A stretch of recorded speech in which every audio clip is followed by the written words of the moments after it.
Welcome back to the weekly recap. I'm Matt Wacker. Well, the driver who led police on a high-speed chase through Rolla last month, ending in a severe multi-vehicle crash at the intersection of 63 and Kings Highway, was arrested on December 5th and charged with 6 felonies. 32-year-old Eduardo Ruiz of Albuquerque was driving a stolen F-250 pickup on Interstate 44 when officers with the Phelps County Sheriff's Department requested backup in their pursuit. Ruiz crossed medians, traveled county roads, entered exit ramps, weaved through traffic, and eventually failed to yield at the busiest intersection in Rolla. The resulting crash left almost everyone involved hospitalized. A finger scan at the scene revealed that Ruiz had 3 active warrants in the state of New Mexico. His arraignment took place last Friday. The atmosphere was festive at the 19th annual Rolla Rotary Club Holiday Dinner on December 9th. The club cooked and served dinner to attendees, held a silent auction, provided pictures with Santa, and hosted a variety of local performers to entertain guests.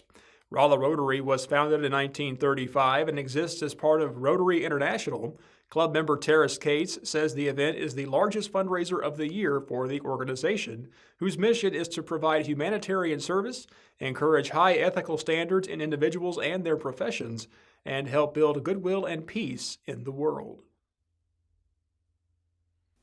Dr. Terry Brewer hosted Missouri Secretary of State Jay Ashcroft at Brewer Science's Vichy facility on December 6th.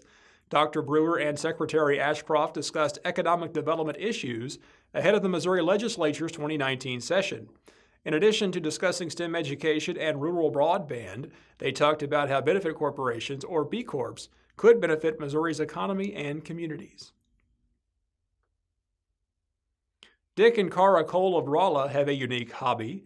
They transport rescue dogs in their personal aircraft all over the Midwest with an organization called Pilots and Paws. We spoke with Dick Cole at the Cuba airport to find out more about these furry adventures.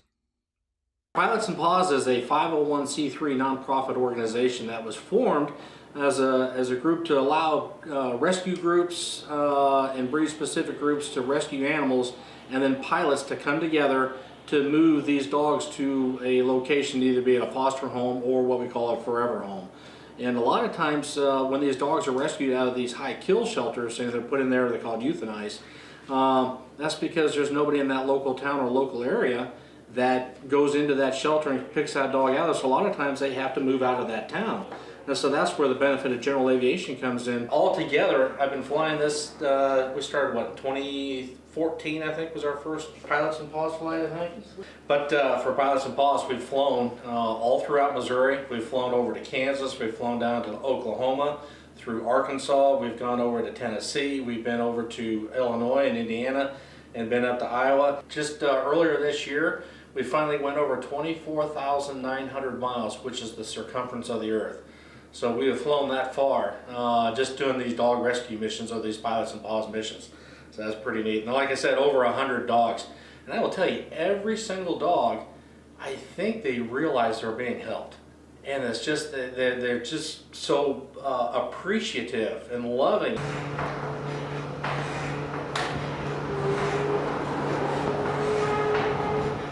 People will fill out applications for adoption, or they'll have fosters set up, and from there the rescue group will post the request on the Pilots and Paws website, and then if you're a pilot within that region, it'll notify you that there's a trip that is within the distance you're willing to travel. So it makes it pretty simple. You just look at it and say, yeah, I can do that in a day. Then you make contact with that rescue group and let them know that you're willing to make that flight, what days you're making that flight, and then you work the coordination from there. So that's one of the benefits of general aviation. You can do things like that as opposed to being restricted to St. Louis International Airport or Springfield National Airport or Kansas City International. We can start and finish at little airports like this here at Cuba, Missouri. I'm Dawn James, and I am with Boxer Lovers Rescue out of Idaho. We are breed specific, Boxer Rescue.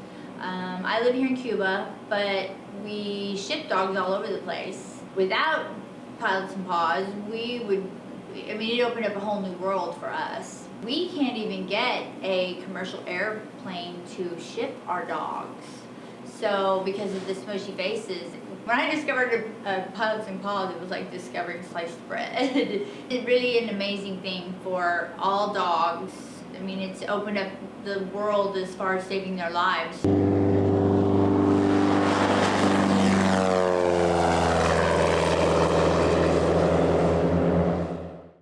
Lebanon police responded to a report of a male shooting victim on Fowler Street last weekend. When they arrived, they found 26-year-old Alan Campbell sitting on a chair in the kitchen with a gunshot wound to the right center area of his chest. When asked who shot him, Campbell said he did not know. He was taken to Mercy Hospital in Springfield. Family says he will recover. Lebanon police are also investigating an alleged homicide that took place on North Street. According to a press release from Tuesday, the victim has been identified as 27-year-old Laquita Williams. Her body was discovered around 1:30 p.m. on December 10th. The Lake Area Major Case Squad has been called in to assist. A winner has been selected for Saturday's Ringside Championship Wrestling event at Fort Leonard Wood. Congratulations to Tammy Southards of Rolla. You're the recipient of 4 tickets to the Christmas Crash at the Nutter Fieldhouse. We'll see you on Saturday. That's all for now. Thanks for watching the weekly recap. I'm Matt Wacker. I'll see you next time.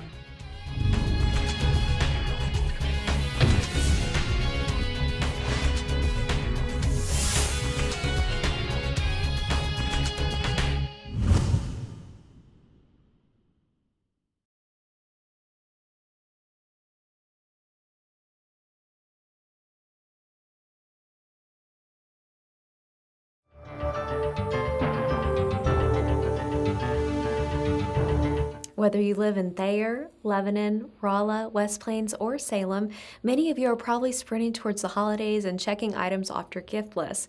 Better Business Bureau is advising for you to stay alert during the holiday season to avoid falling prey to scammers who unfortunately are going ahead and they're trying to count and get these careless and overburdened shoppers.